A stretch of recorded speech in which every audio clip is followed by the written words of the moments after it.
So, 92% of our respondents told us that being happy and content are key goals. In contrast, only half of respondents saying that they were planning their finance for retirement. So you can already begin to see that the difference between how people view a milestone or a goal around feelings are much more important than the more tangible, it's to save for retirement, etc.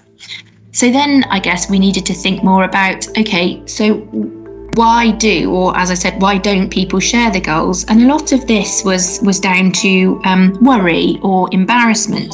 And obviously a lot of what we talk about or think about in financial services is about fear or about planning for the unexpected.